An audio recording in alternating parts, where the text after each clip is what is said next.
Raphael and Michael. They haven't met before, but Good Day Cork has brought them together to have an intergenerational and intercultural chat about identity, childhood memories, fears, mental health challenges, and hope. Thank you so much to the Metropole Hotel for offering us their gorgeous tea room to record Raphael and Michael. The gentlemen have a warm conversation while the tea room prepares itself for the afternoon. The situation we recorded them in drives the message, which is pause and be present with each other. We hope Raphael and Michael encourage you to have deep conversations with one another. Words are all we have. Let's use them with kindness and respect to build a brave new world. Hi, I'm Raphael. Raphael Olympio. I go by the artist name Olympio. I'm a rapper and spoken word artist, and I do a lot of work with the Cork Migrant Centre. So I do creative workshops with young people, and I do anti-racism work there as well. So that's a bit about me. Cool. Nice to meet you. That sounds really, really interesting. I was like, how do you even get time to do all that? I'm getting exhausted. Kind of going, God, I actually don't do anything. I do nothing throughout the day. I just hang around an antique shop. I'm Michael. Lovely to meet you. Unfortunately, I'm not a rapper, or I couldn't. I own an antique shop here in Cork. Cork's only antique shop, actually, which is quite sad, but it is the only one for the moment. It's the only one certainly on the main street and on McCurtain Street. It's my little baby. It's my business. I've been at it since 2019, which doesn't sound like a long time, but I've been trying to build it up and get it started. I make lampshades by hand. I do upholstery by hand. French polishing. What else do I do? I buy and sell lovely, lovely, pretty things. Yeah, so that's me. So we're, I think we have a question. We do. Because I'm just thinking about this one as well, because I know which one it is. I should be picking a random here, but I'm going to be really, really bad and bold. I'm going to pick this one here. And I think it's not this one. No. It's a little childhood one. I remember it was written down and it stuck with me this morning, and I was trying to remember which it was. It was, tell us a story from your upbringing. That gives us a picture of your first experience of community. How does that set you up in your neighborhood, workplace, country? That is a question I have a look at. Yeah, because it's like the upbringing. Yeah, early on. Mm-hmm. What was it like early on? So, thinking back now, one of my first kind of, I guess, memories was so I grew up Muslim. Okay. And my father was Muslim and my mother was Christian. Okay. So I grew up celebrating both religions. Okay. And in today's 20 years moving forward, religion isn't really almost celebrated as much anymore. Okay. Nobody really talks about it as much. But back then it was huge. So we'll say, for example, there was Eid celebrations. So after Ramadan, you'd fast for some time, and as a kid you'd fast, but not like the way your parents would do it. You might do it for a few hours, you might skip breakfast, do your prayers, and then have lunch. It ain't happening with an Irish man. There's no such thing as fasting. Fasting, no. If you grew up with an Irish mother, no such thing as fasting. You're always going to be eating. Are you hungry? Yes, you are. No, you'll have a little bit. You don't have to eat it all, but you can have a small bit while you're waiting. Yeah, I can imagine. Yeah. So you're grand. We'd celebrate Eid, and it was, I guess, my first kind of feeling of community where all Muslims came together, and even non-Muslims would come together and just share food amongst each other. Everybody would bring a bit of food. Cool. Everybody would share prayers and pray for each other, and everybody would just celebrate the moment and really be present in the moment, and kind of all your worries would kind of just disappear.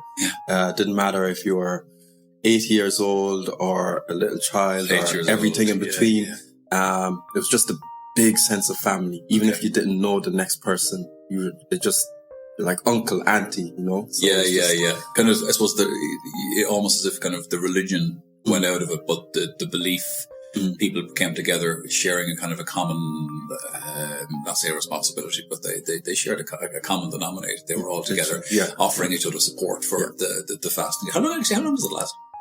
The Eid celebration 30 days. Not a hope in hell. I'm sorry.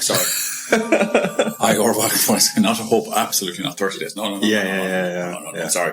I'd be in supermarkets licking the packets of chocolate and stuff. I'd be there like looking at marshmallows. I'd be just there kind of going, passing by. Like, you'd be surprised though. Like the first week would be very difficult, and then your body just gets used to it, and then eating actually becomes difficult.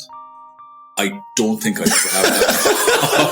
I don't think I'd ever have the problem. No, I did try intermittent fasting and stuff. And I do, actually, in fairness, I'm probably wrong to say that. I don't eat. I used to have kind of standard breakfast, lunch, dinner and snacks. I have a very, very large appetite. I constantly eat. But you wouldn't think it, this small, svelte, I'm almost invisible here at the table. So I tried this intermittent fasting for about, I think 16 hours on an 8 hours thing. So, at night time, you fast asleep 9, 10 o'clock, whatever it is. And you wake up in the morning and, about 12 o'clock, 1 o'clock, then I'd have something to eat. And it's not bad, but for the first couple of days, I was fit to, I would have been, if there was multiple homicides in the area, chances are it would be me from the lack of hunger. Would have been the cause. But so big respect for being able to fast that long. So yeah. Thank you. And how about yourself? I don't know. I was trying to. The funny thing with that particular question is there was one thing kept coming up, and I remember. I shouldn't say this, but I was reading the question because I got a look at the questions before, and I was trying to think of what it was, and it was a weird, many years. It's kind of, I suppose, having parents, one Muslim, one Christian. What am I now? I'm 40. What am I now? 45-ish something. Anyway, whatever. So 40 years ago, we're in Ireland, and 50, 60, 70 years ago in Ireland, the idea of anyone other than a Catholic marrying a Catholic or a Protestant marrying a Protestant was taboo. Completely, and that's still up to recently, up until maybe the 60s and the 70s and maybe some of the 80s. There's still people that are very much, staunch, very much in their ways. I think a little bit more so up in Northern Ireland. I think that's a little more evident from news and kind of historically and stuff. But I think actually at the time there was a lot of I suppose mixed marriages, but a lot of people were very much kind of he or she, she's actually, and they'd mouth the word. They wouldn't actually say they were Protestant or Catholic. He's Catholic, and you're kind of going, sorry, is there something wrong with them, or But there was, because I grew up in a little rural area. It was in County Waterford. My folks were. I was born in Cork, but I moved to Waterford. My folks were my dad was from Waterford, my mum was from Tipperary. But when I was in primary school, there was this absolute wonderful teacher we had. He was our principal, and he was from Kerry. And every year, without fail, in primary school, he put on this end of year show. Yeah. And he'd invite all the community to get involved, all the kids in the school. Parents were roped into making costumes for the kids. Nice. And the teachers were doing extracurricular work. They were giving piano lessons, or they were doing kind of dance numbers and show tunes and putting on these little kind of exhibitions and stuff. And every year he used to do this wonderful end of year show. And I can remember one of our kind of very first memories. I think it actually might have been my very first kiss as well. there was a girl actually I think she was in her class above me or below me, but she definitely took a shine to me anyway. I don't know what it was. I think I was wearing a green leprechaun costume. Oh God. And I know it's weird. I must have been only about I think 5 or 6 or 7 or 8. So I was very, very young. But I was wearing this kind of green velvet leprechaun costume. And I was sitting cross-legged on a stage, and somebody was reciting a poem about the little shoemaker. I can remember this vividly. It came up, and it's something that I've never, ever remembered until recently, until I spotted the question and stuff. But so this teacher used to always promote diversity. The one thing I do remember from that particular show was we had a couple of guys that were slightly older. They were maybe in 6th class. One of them was dressed as a boxer. The other guy was dressed as I think he was a South American boxer, but they had him covered in brown boot polish. Oh, okay, right, genuinely, okay. because he wasn't exactly okay. The guy wasn't Irish, and he was. I can't remember the name of the boxer. I really can't. I really wish I did, but I can remember just nothing was said. Absolutely nothing was said, and I can remember all of us trying on this boot push on to make him look like this because he was going to look like him. And not one person, any of the kids that were there, any of the things were there, nobody made anything. And I can remember somebody making a comment afterwards. Yeah. And it meaning absolutely nothing to me. Yeah. And I remember the teacher going, get on with it. We have a show to do. You're going to go on. You're going to take a thing. He wasn't about whether he was wearing the blue shorts or the blue boots. He wasn't about the thing.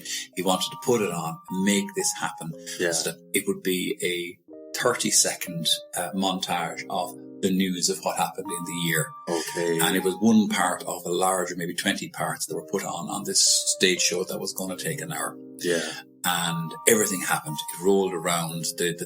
Somebody was dressed as the Pope came out and gave a blessing. It was to represent maybe, I don't know, a visit to whatever it was. And then the boxing, it was the largest kind of boxing event at the time.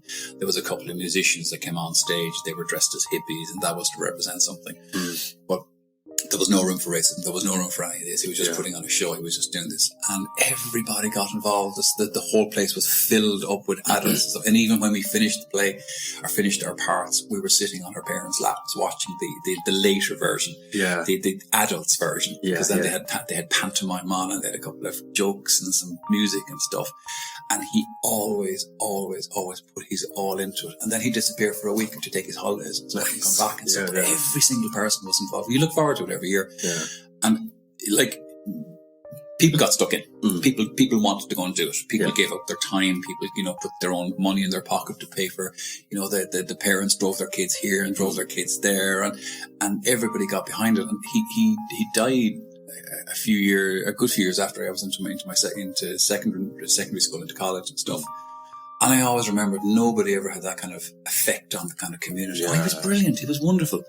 And it just get everybody involved. Yeah. Just get everybody involved. Make it happen. Yeah. Do it. Make it happen. Yeah, somebody's going to get really annoyed or pissed off at the fact that you put boot polish on somebody. But he wasn't concerned about that. He wasn't about that. It was about getting a show on, getting as much into make it. Getting everybody involved and making everybody exactly. And if somebody has an issue with something, fine, talk to them about it. Ask them what their problem is and talk to that person. But sometimes you might be like the colour of what somebody's wearing. If a man is dressed as a woman, or if somebody's wearing whatever it might be something that you or others have offense. That's okay too. Talk about it.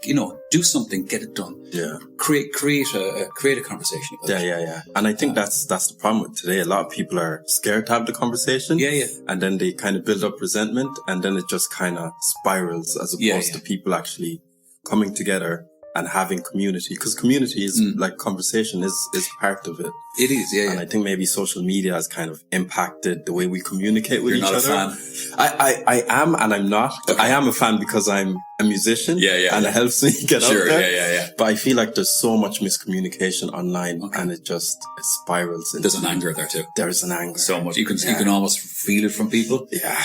I have a friend of mine that she sends a message, text message or a tweet or whatever it might be, or said something on Instagram and stuff, and she got into a habit of putting a smiley face at the end of all her things. And the reason she did it, she still told me afterwards she did, was because she used to always ask her husband something, and he might or may not do it in the time that she'd ask him to do it. Yeah, and she wouldn't specify the time that she'd ask him to do it, but she'd expect it to be done. And she might send him a kind of get this shit done. And so that he wouldn't take offense to it, she puts a smiley face or a little couple of hearts at the end of it. In other words, get the shit done, love you type thing. Yeah. And we don't do it because if you call somebody out about something and just let them know, in a kind of I'm not being passive aggressive or I'm not calling out on this. I would just like you to know that this is how I feel about that. I'm okay with you having your opinion. I'm okay with, okay or not okay with you having that opinion or thought or feeling about it, because here's what I think it's wrong, and here's why, to me, morally or value-wise, whatever it is, it's wrong for me. It doesn't sit well with me. Yeah, and that's okay. Yeah. The other person can take that or leave that if they so wish, or continue on whatever they're doing. But I find the anger on social media is a bit crazy. Yeah, and just before we get into our next question, it was your memory there was it's very similar to memories I had when I came to Ireland and I was in primary school as well. And I think like I've witnessed my younger brothers growing up in primary school as well. And it's like that engagement between parent, grandparent and child it's not common today. No, I think parents are too busy to even spend money on getting their children, I guess, getting them engaged in like pantos or drama. Fun things. That and kids need to do, dance and scream and roar, wave their hands about. Or even visiting your child doing a rehearsal or something. It doesn't happen today. So tell us about a recent experience that gave you hope. Recent experience that gave me hope. Okay. I always kind of, recent experience gave me hope. One that's come to mind. Now, there's a tricky one because I've completely drawn a blank there now. Actually, no, I haven't. Sorry. I was on holidays, back in July. Mm-hmm. How long ago was that? Not long, but it seems like it's been a lifetime. Went to Santorini. Nice. Santorini, beautiful island. Yeah. Really, really lovely. Small, tiny. It's only like 78 kilometers in land area. It's tiny, I think. There's a sea breeze.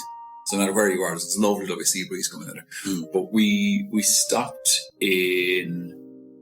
I'm going to get the name of this place wrong. I'm not going to get it wrong. It was either one or the other. It was Fira. It was the capital. And apparently there was kind of not a joke, but there was a competition, or there was a kind of people from Ia said the sunrise was better in Ia. People in Fira said the sunrise was better in Fira. Okay. They're both equally good. One just, you see one from maybe a little bit head on, whereas the other one you're kind of looking at it maybe without any interruption from, say, land masses either side. But anyway, sunset. Oh my God, the sunset was superb. We're talking about Hollywood.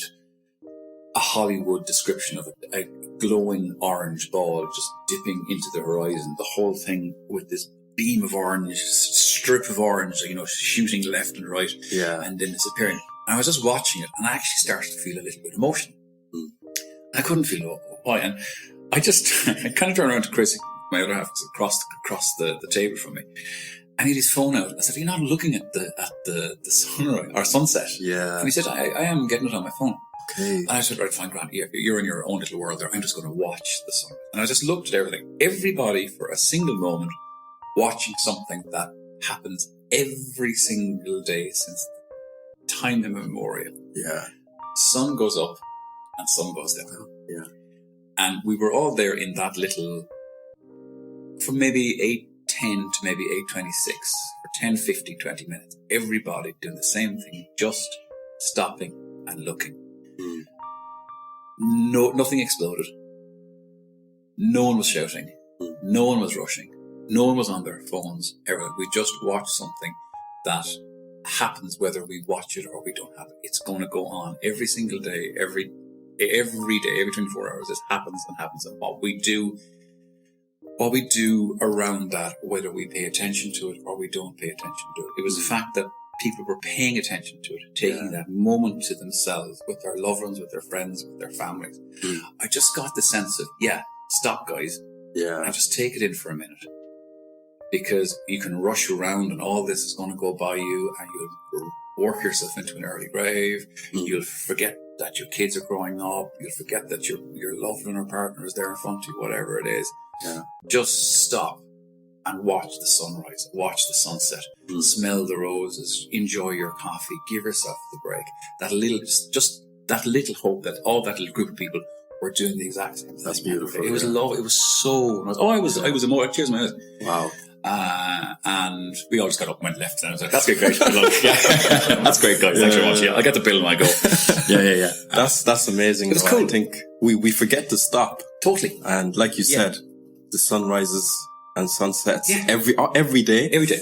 But we don't even stop for the moment just to see it. I was talking about this to my partner the other day, and we have this kind of issue where we're always kind of we forget to stop, and we're never, even when we're hanging out with each other, we're not presently there. Okay. So we might be watching a movie or something, and I don't know, I might be on my phone, she might be on her phone, and we're not actually engaging with each other. We're not in the moment. And I think being in the moment we're at a stage where we take it for granted. And like you being on holidays with your partner and the sun is setting or rising, you choose to be in the moment. You know, it's totally a choice. It is totally a choice. Yeah, and I think it's beautiful. That gave me hope. Your story gave me hope just now. And it's lovely. It was just a lovely thing that when taking it would, everybody was out of my line of sight. It was just, we were looking, and then when you stood back, you realised that everybody else was doing the exact same thing, sitting and watching, observing for just a moment. And if as I said, I felt it was a little bit of a spiritual moment for me. I felt a nice sense of peace, a nice sense of relief. And anxiety, we're all caught up in doing. And I'm guilty. I'll always put my hands up for doing the phone when I'm watching something. Yeah. It just creeps up. You can just see the phone in the corner of your eye going, oh, put the phone down, phone down.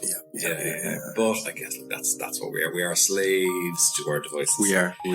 But again, you probably need plenty of devices and technology for what you do. That's true. But I suppose, look, again, inside in the shop, I don't really do a huge amount on laptops or phones. Instagram probably the one thing I do. Yeah. But I always maintain that come 6 o'clock, come close the business, turn your phone off. Turn it off, just put it on silent. Yeah. Leave the message, leave it out of office reply, put the phone on silent, send somebody a courtesy message saying, look, we're not in until tomorrow morning. And just leave it. The day of me buying a second phone or a third phone or a fourth phone for other uses, no, just practice good, I suppose, IT hygiene. IT hygiene. IT hygiene. Yeah, I love that. I'm stealing that. Yeah, the IT hygiene. Yeah. It sounds like I don't know. It sounds like a kind of a man you'd buy like a used car from. Yeah. I'm going to see my friend IT hygiene. Nice. Let's see. Mine's a bit because I saw a few of the questions in advance, of course, and my instant thought was my baby brother. Okay. At the beginning of COVID, his behavior changed and a lot was happening and a lot of hope was lost during that because he was struggling with his mental health. Okay. And he had psychosis.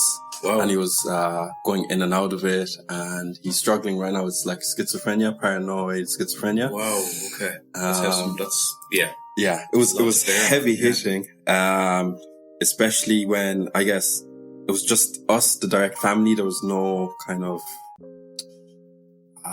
external, support. So it was quite difficult. That's tough. That's a hard slog. Yeah. Yeah. So a lot kind of happened for me during COVID with like my brother, and then I had to repeat my college year and just even losing some friendships, and then I guess that's where the anti-racist work that I do now kind of currently started. So I became an anxious wreck. Yeah. Well, I'm not surprised. Yeah. And there was almost this loss of hope where I just wanted to give up on everything. Really? And I was questioning like, something bad happens to you or something bad happens to a loved one. And you're like, why is this happening? You question so many things. But as of recently, moving forward, my brother's getting a lot better. Good. I'm going into my final year of college. Good stuff. The work that I'm doing, you can kind of, once you pause, you kind of see the fruits of your labor. You see like it's been worth it. Yeah. So I guess we've been on holidays for about 2 weeks now from the work we're doing. And I'm going back into college. My brother has gotten to a place where he's managing himself. He's taking medication. He's about to go back to college. Good stuff. And he hasn't had like a psychotic kind of outbreak in a long time. Okay. And his hygiene, everything is getting better, Yeah. So I guess that has given me a lot of hope. That's a massive amount. Like it's a box of misery to deal with at the start, but that's a serious amount of that's a box of hope as well. Yeah. That's what you're picking from now. You're closed. That box of misery is closed. Yeah. And you're opening that box of hope and you're picking out the end, finally you're in college, you're taking a break, he's getting better and stuff like that. That's incredible. Yeah. It's a weird thing. Do we pay attention to our I know it's something that it's spoken about a lot, mental health and anxiety and stuff, but I think a lot of people feel that mental health issues have to be so severe for them to be actually classed as mental health issues. Yeah, that's true. Whereas from what I see and observe with a lot of people, everybody goes through a mental health issue. 100%. Anxiety, stress, worry, busy mind, active thoughts and stuff, self-worth issues, depressive episodes. We all have sad moods. That's okay. It's when the intensity of the feeling gets so great, it becomes unmanageable. Yeah. And you're stuck because you feel it's your physical and your mental being that, you're in control of this. And, you should be able to look after this because you're a grown adult, or, it's your body. You should know this. Yeah. But in reality, we need a little help. We do. And we don't ask for it. We're afraid to ask for it. Yeah.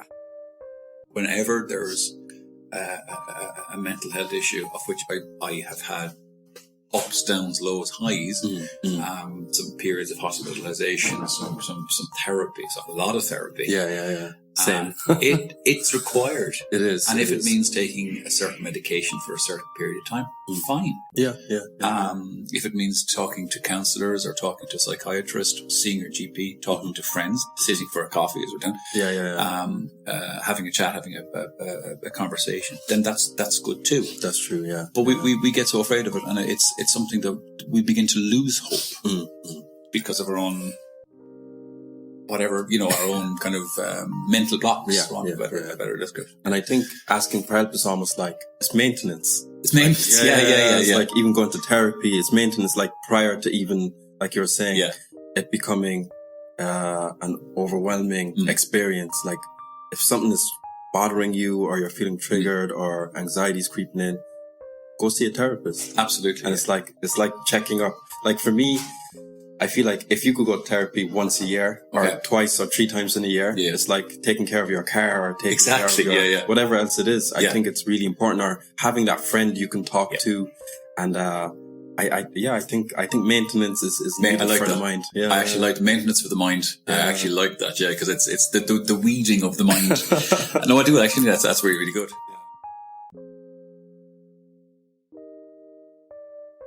There's a massive question here, and I think this is either going to be somebody's ran out of. Oh, right, let's go. This is actually really nice. Nice.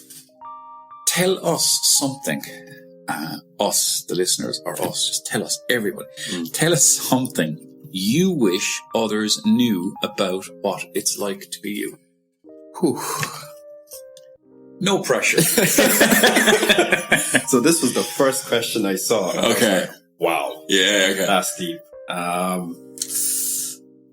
us something. I'm quite introverted. Okay. But it's funny when people see me, will say performing or doing my music, or see me on like social media. Yeah. They instantly have this perception of me, and maybe it's the perception I put out there. Okay. Where it's like I'm this like outgoing, confident, boastful kind of. Is it your superhero costume? Yeah, exactly. Is it your superhero costume? Okay, right, okay. You call me the friendly neighborhood rapper. Okay, yeah. But it's like, but once you get to know me, people kind of realize, oh, he's very, very quiet, very shy. Okay. Very sensitive. Yeah. And I think that's maybe something I need to embrace more, and maybe that's something I should share with the world more, that I am that person, that's who I really am. And maybe, like, I think we're multifaceted. In some cases I'm very confident, and in some cases I'm very extroverted if I'm comfortable. Like in the beginning when I first met you, I was kind of shy. But now as time is going, I'm feeling like more like myself, feeling extroverted. So I guess I vibe off a lot of energy. And once the energy is right, I can talk all day. Yeah, okay. I get you. So I guess maybe that's something about me I'd like people to know, that once the energy is right, and once you make me feel comfortable, I talk too much. Okay. And it's hard to stop. Whereas on the other hand, it's like if I'm feeling uncomfortable or the energy's not right, you'll see me shut down. You're shut down. Yeah. Again, that's a natural, that's a defensive thing as well. Yeah. So, this is probably one for you to think about, because I'm really selfish. I like to have a conversation on my own time. Okay. And I only noticed this recently. Well, not recently. I noticed this for a while, actually. Yeah. If we stopped on the street, and we had a chat for a minute or two or three or four, and you had your things to do, I had my things to do, I'd be right. I gotta go. Great to see you. Gotta go, and that's it. Okay. Yeah. But if you come into my domain, or if you're coming up to the house or coming into the shop, sit down. Yeah. Grab a coffee. We'll have a chat. Yeah.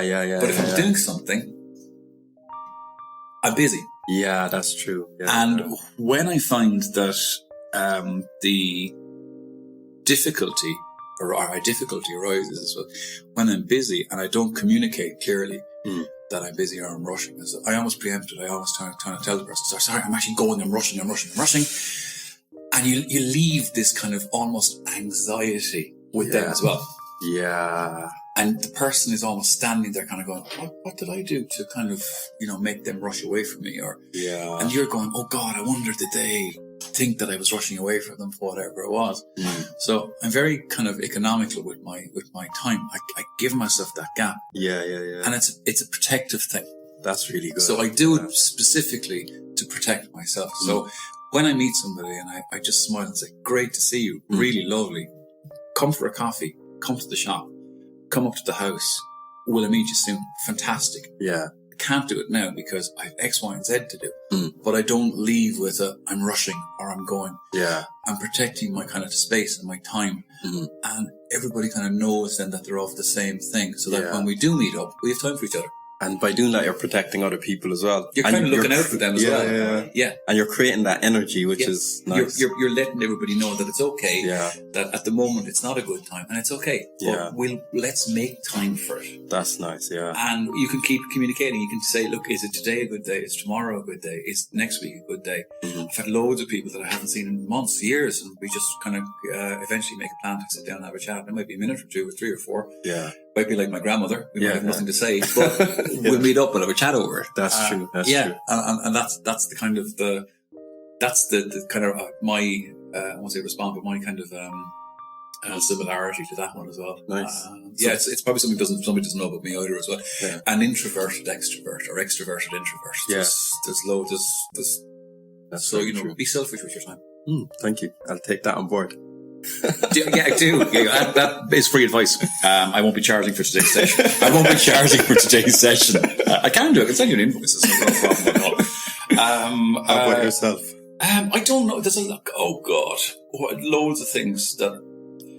Is it the people that I wish are that? What was it again? Tell us something you wish others knew about what it's like to be you. Oh God, I do. Would people want to know what it's like to be me? Probably. There's an obsessiveness. Okay, there is an obsessiveness about me. I do. I was even. I know we were laughing earlier before we went on about. I know I don't have OCD or I don't have obsessive compulsive disorder, because if I did, I'd have it alphabetically correct. To be CDO as opposed to OCD. The answer to that in inverted commas was it's complicated. Okay. It's challenging. Okay. It is challenging to be me. Yeah.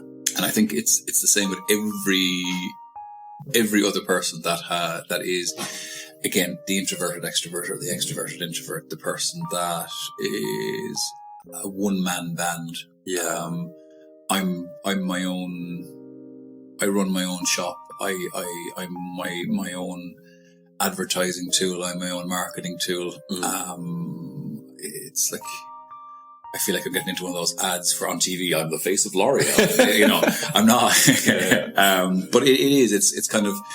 It's kind of. It's exhausting to be this busy-minded, this anxious.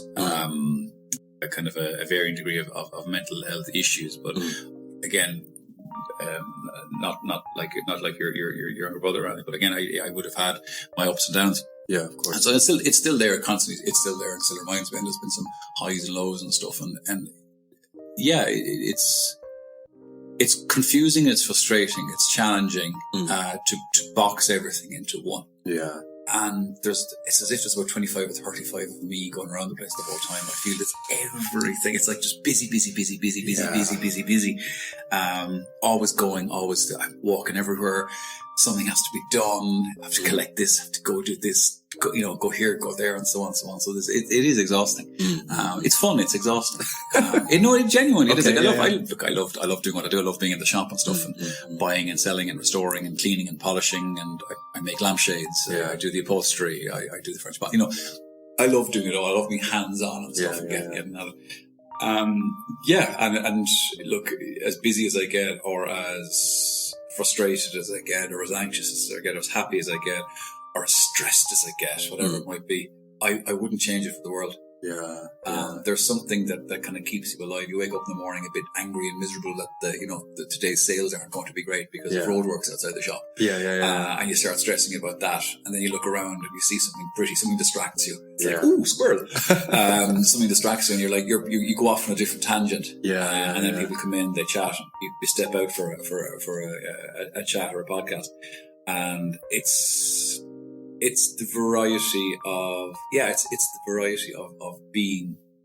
being out and about and doing stuff and waking up in the morning and just putting one foot in front of the other. And as difficult as it might be some days, it's still worth it as compared to the alternatives.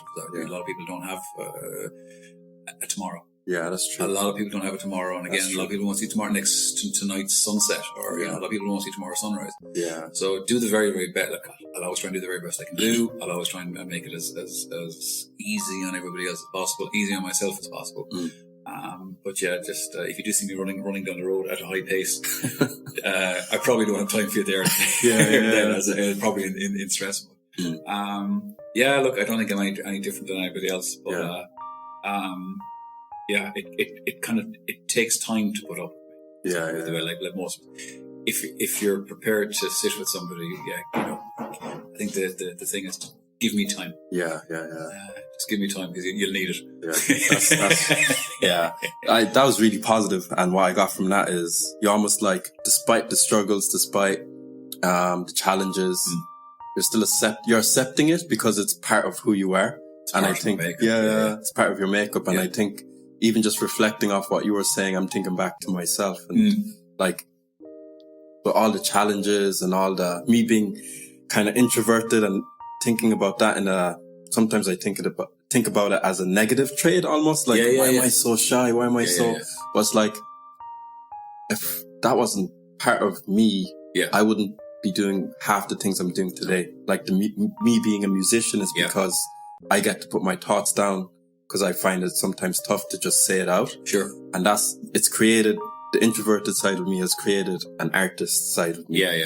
So it's really cool. So that, just from you speaking, I'm that I connected the dots there. So. Maybe the artist was always there. There was, I think it's an old proverb, I don't know where it comes from, but it's about the guy asking about somebody did about a statue, or that there was a carving. I actually think this came from a really cheesy film, a 1980s film. And I have a strange feeling it came from Rambo. Or I think it was Rambo first. Thought actually it was. I started realising that Sylvester Stallone is up a monastery and he's chipping away at something, and the colonel tells him a story about this sculptor had created this beautiful statue, and the patron came up and asked him how he created the statue, how he was able to create the statue, and the artist said that the statue was already there. He just chipped away what didn't need to be. Okay, that's amazing. And I loved it. And I really thought it was a nice thing, a nice way of looking at it. So, what you need to, it's what you are. You're probably just chipping away at what you don't need. The bits that you don't need. And that's our journey. Nice. That's our journey. Some people are lucky that they can find it straight away. And they might be extremely successful, and they might have everything on paper. They might have it all down from the person looking at them from the outside in. They might have it all down, but it mightn't be the person that they want to be. It might look fantastic if they've got the yacht in the Bahamas and they've got the Maserati and the Ferrari and stuff. That's fantastic. But they mightn't be the person that they were meant to be. It might be fantastic for them. And I think we all have our lot. We can choose it, we can accept it, we can change it. We can fight it. We can struggle with it. We can change it. But by being aware of it, accepting where you are, being aware of where you are, only then can you start to move forward. That's true. Because if we start giving out about this, that, he's got that, she's got this, I don't have this, I don't have that. Sit with what you are. Again, back to the sunrise. Look at your sunrise. See exactly where you are in the world, or where you are in this moment in time, and go, right, where am I? Am I in a good place? Am I bad? What can I do to improve on that? And figure out exactly where you are, and only then can you actually, if there's a traffic light there, you can only go on green, you can't exactly go on red. That's true. Yeah. And just bit by bit by bit, put it into motion, take a step forward. If the road turns left, go with it. If the road turns right, go with it. You might have to stop for a while, but that's fine too. Yeah. God, I'm full of the old analogies today. This is so great. So I don't know what book I'm reading these from. But anyway, it didn't go into print anyway. No, that's amazing. Full of positive energy here. Positive vibes. Yes, good. It's amazing. It's amazing. Yeah, full of positive vibes and coffee. Yeah. That's it. You were listening to Good Day Cork, a conversation by Michael and Raphael. This podcast was recorded, edited, and mixed by me, Outsider YP. Thank you for listening.